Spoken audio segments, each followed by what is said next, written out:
Hello, my dear student.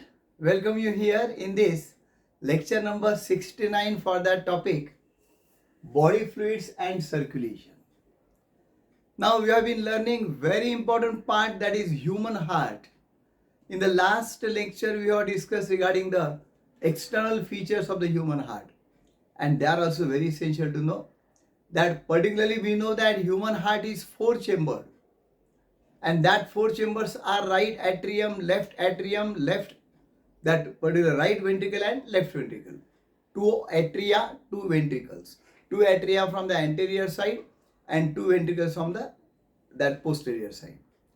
Now here we have to learn the internal structure of the heart.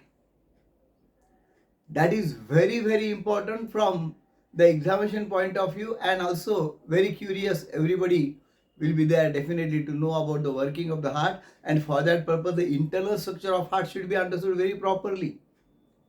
That is reflected in this figure which I have sketched for you, and I would like to advise you that you should make a practice of sketching this figure very properly, because unless you sketch this figure, particularly the labels cannot be properly given.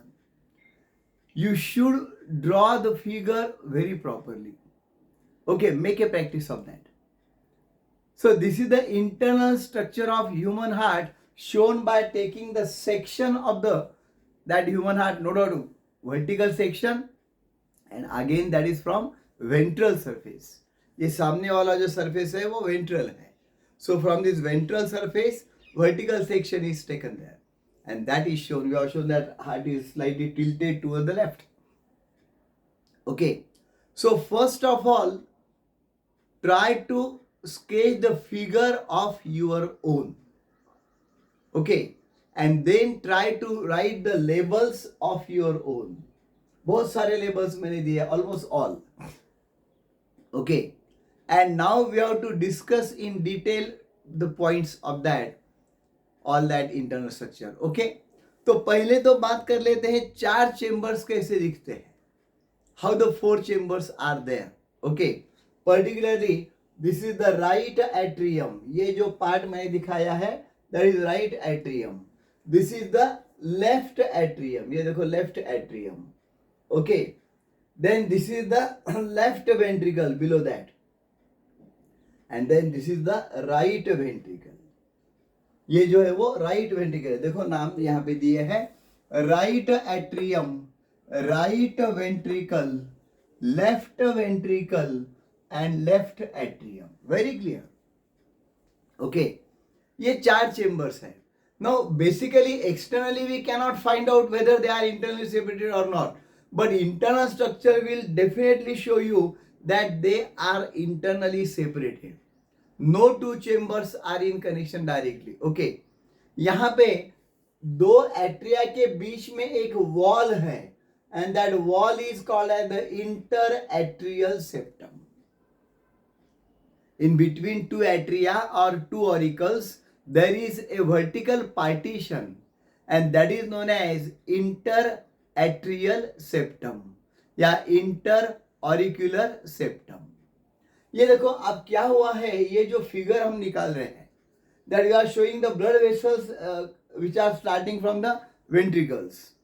तो एक बहुत बड़ा blood vessel है iota नाम का, ये जो लाल colour से मैंने दिखाया है, और ये ब्लू कलर से जो दिखाया है that is the pulmonary trunk, जिसके 2 हो जाते हैं, pulmonary from the left and pulmonary from the right, that is artery.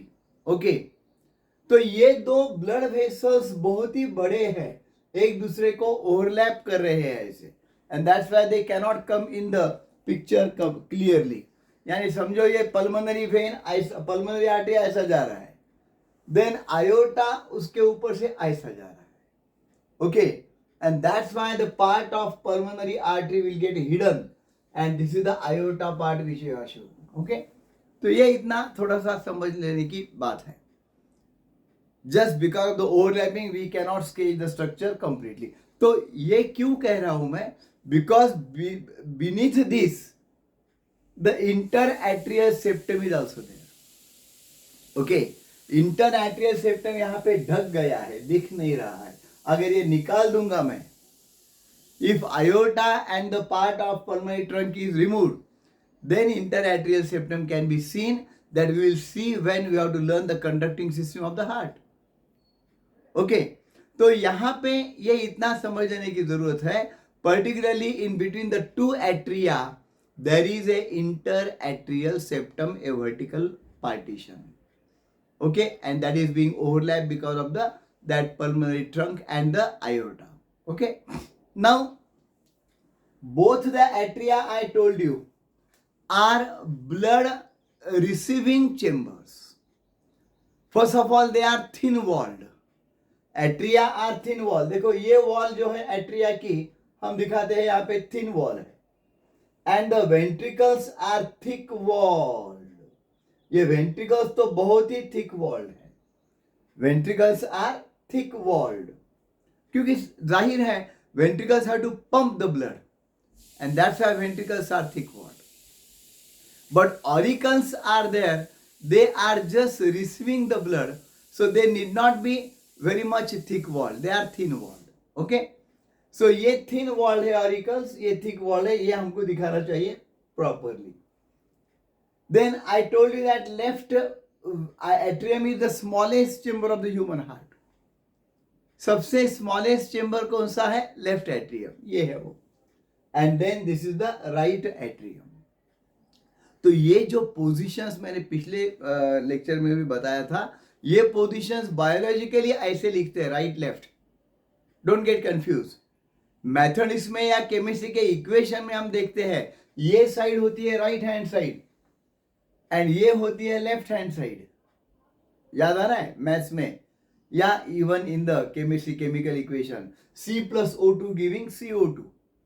तो CO2 is the product that is written on which side, ऐसा अगर पूछेंगे आप कहेंगे राइट हैंड साइड में, क्योंकि हम जो लिखते हैं वो राइट हैंड साइड है.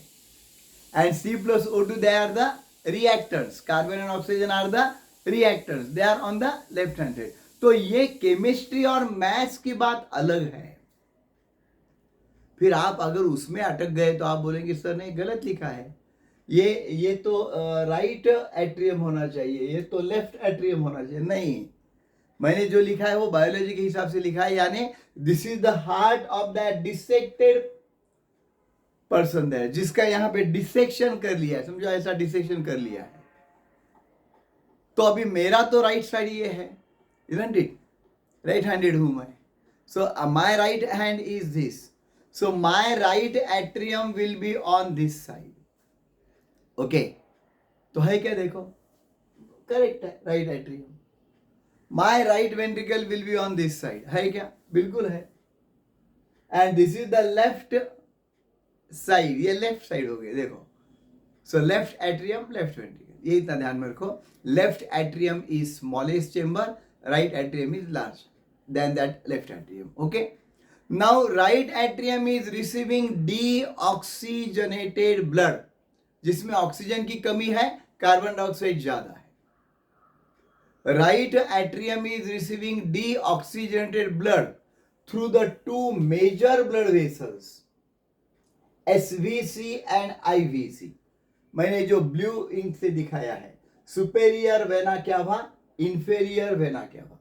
Superior vena cava is bringing that blood, deoxygenated blood, from all the anterior organs of body. Anterior organs of body से लाएगा, और ये from posterior organs of body, from every organ. ये अभी ढक गया है, ऐसा आगे आएगा और पीछे से यहां से उसको ओपनिंग मिल जाएगा. यानी पर्टिकुलर मैं दिखाऊंगा, ये सुपीरियर वेना क्यावा का ओपनिंग आ गया, तो ये आएगा इंफीरियर वेना क्यावा का ओपनिंग. ओके, लाइक दिस, ऐसा इंफीरियर वेना क्यावा यहाँ पे ओपन हो जाएगा. So inferior vena cava will open here, superior vena cava will open here. Superior vena cava is collecting blood from all anterior organs of the body. जो जितने anterior organs है, brain है, eyes है, ear है, all separate एक एक when होती है, वो कलेक्ट कर लेती है ब्लड, और सभी वेन्स एक साथ जुड़ जाते हैं तो एक बड़ा ब्लड वेसल बन जाता है. उसका नाम क्या है? Superior vena cava. कितना सिस्टम अच्छा बनाया देखो. वो साइड से आने वाले पूरे जितने वेन्स हैं हर एक ऑर्गन के, राइट हैंड लेफ्ट हैंड दोनों साइड से, यानी राइट आई से आने वाली अलग वेन है, लेफ्ट आई से आने वाली अलग है, राइट ईयर से आने वाली अलग है, लेफ्ट ईयर से आने वाली अलग है, लाइक दिस। ब्रेन से भी आने वाली सेरेब्रल वेन अलग है। सो पर्टिकुलरली स्कल से आने वाली अलग है, क्रेनियल। तो ये जो वेन्स आते हैं ये ऐसे एक साइड से आने वाले पूरे जुड़ जाते हैं और बड़ी बड़ी बड़ी बड़ी वेन बन जाती है। फिर शोल्डर भी आता है, आर्म भी आता है, हार्ट के लेवल में जितने हैं, and then all of them join to form a big blood vessel. And what is the name of that big blood vessel? Superior vena cava.